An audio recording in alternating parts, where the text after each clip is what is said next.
If I'm Going Down is a cooperative dying card game that may be played alone or with a friend. But be warned, you are going to die.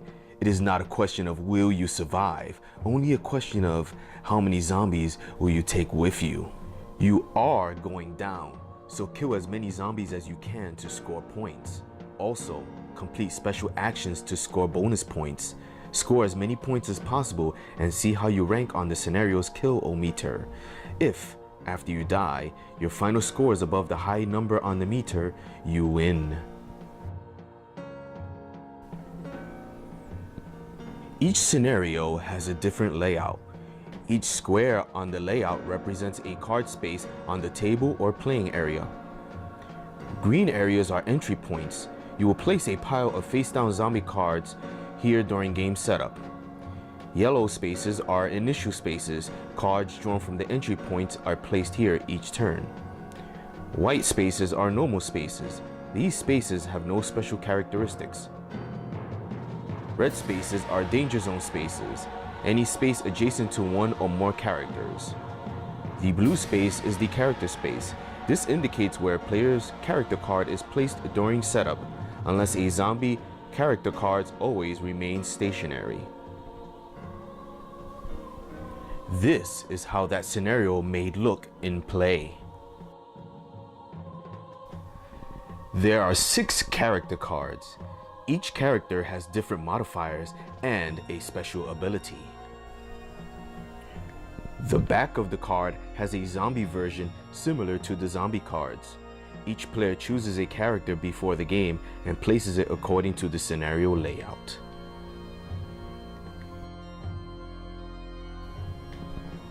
You'll have resources at your disposal throughout the game.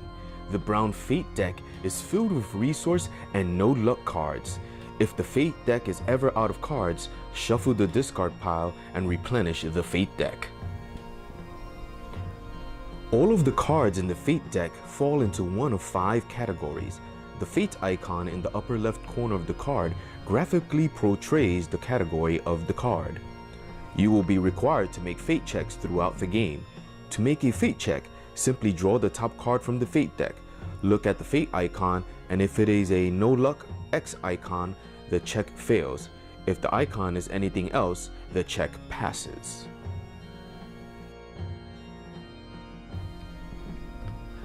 Resource cards can help you in your mission to destroy the living dead. When a resource is acquired, it must be placed on an open inventory tracker. If no space is available, a resource must be trashed. You can trash either the newly acquired resource or one you already have on a tracker.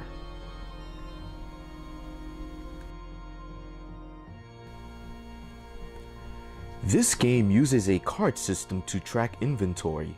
Resource cards are placed on top of tracker cards, which are used to hold resources and keep track of how many more times a resource may be used. When a resource is first acquired, place it on an available tracker. If there is a uses icon on the resource card, align the card to the tracker accordingly. Resources may be placed on the ground near you, held in your hands, or placed somewhere on your body.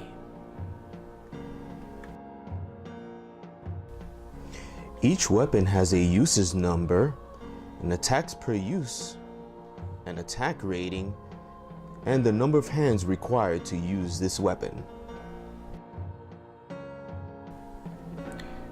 This game uses token counters to keep track of various things during the game. The tokens are double-sided and some may have a different front and back. Be careful to place the token on the appropriate side.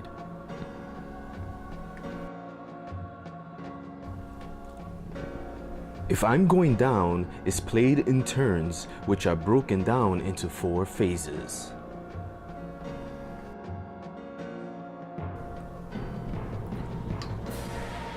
Take cards from the entry piles and place one face up in each initial space identified in yellow on the scenario card.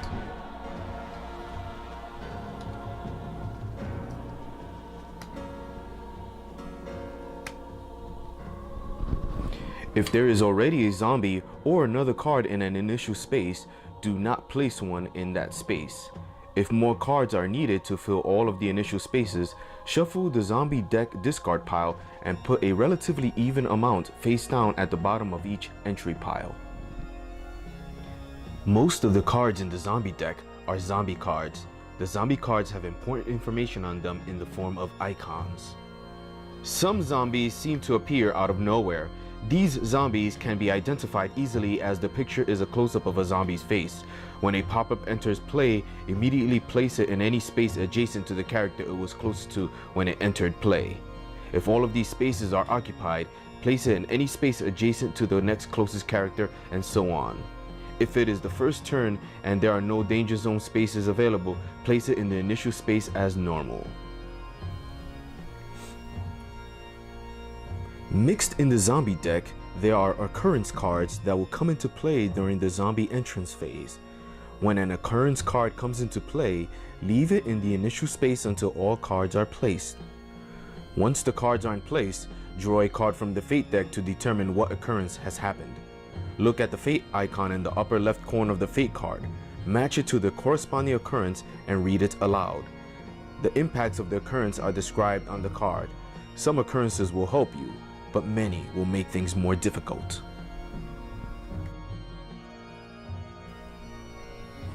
Each player may take up to 2 actions during the player phase. No character action requires moving the character card. Actions may be used in any order. You may take an action to do any of the following. You may search with one or both of your actions. When you use an action to search, make a fate check. If successful, you may place the drawn card on an open tracker space, otherwise you find nothing.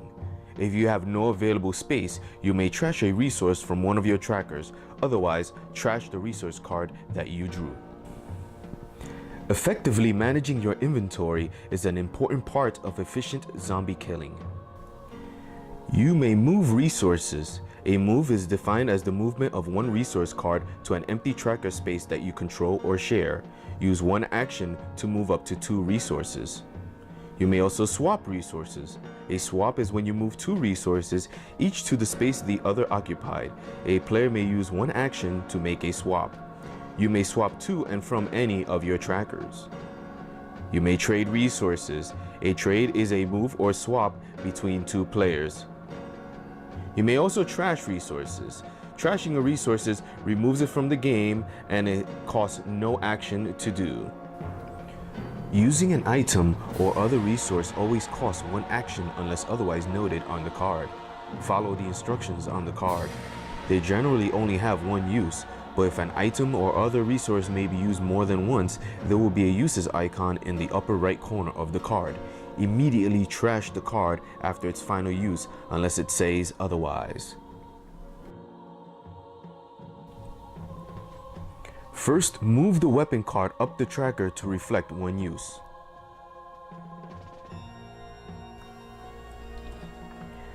Next, look at the attacks per use number on the weapon card. This is the number of attacks you get. For example, if the APU is 3, you may attack 3 times for that use. You must choose 1 target at a time unless noted on the card. Choose a zombie to target. If using a melee weapon, you may only choose from zombies that are adjacent to your character card, which is a range of 1. Each zombie has a Z number in a yellow circle icon at the top of the card. The Z number is part of the equation used to determine how difficult the zombie is to kill. To determine if an attack was successful, make a fate check. If successful, apply the weapon's attack rating to the zombie.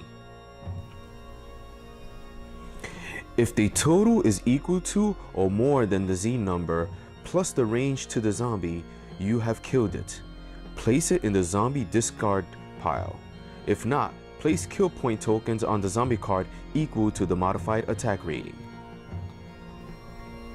To calculate range, count the spaces from your character to and including the target space.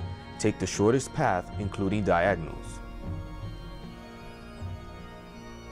Sometimes you may score a critical hit. Some cards in the Fate deck have a red blood spatter on the Fate icon. If one of these is drawn for an attack, you automatically kill the target. If you did not kill a zombie in a single hit, it will accumulate kill points. Kill points are cumulative within the same turn, but do not carry over to the next turn. Remove all kill point tokens at the end of the player phase.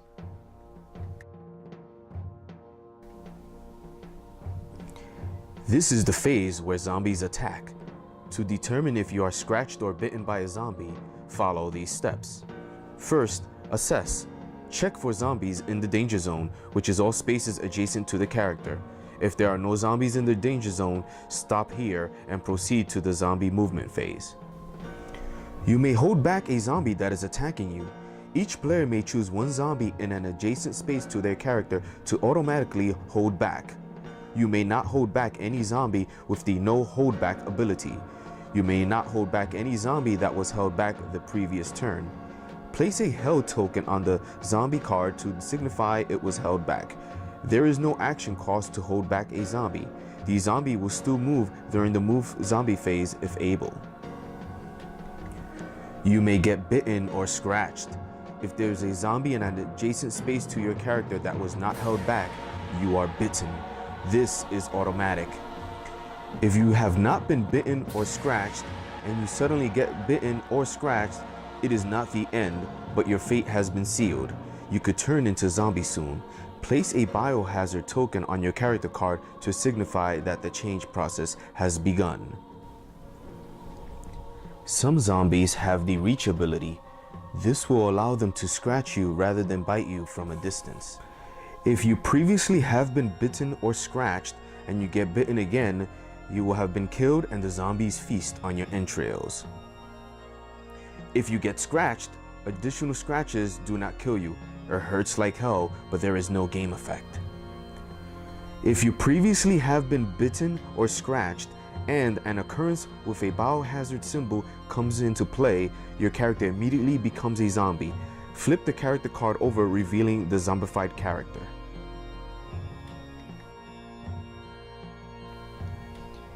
Any zombies that were not killed during the player phase now move one space toward the characters.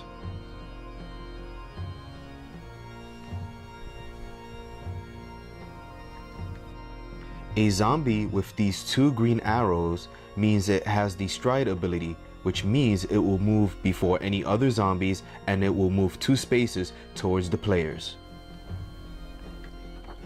Use the included 10-sided dice to keep track of how many zombies you kill. Each scenario will have a kilometer that will help you determine how well you did. If you beat the high number for the scenario, you win. But remember, the game does not end until you are dead.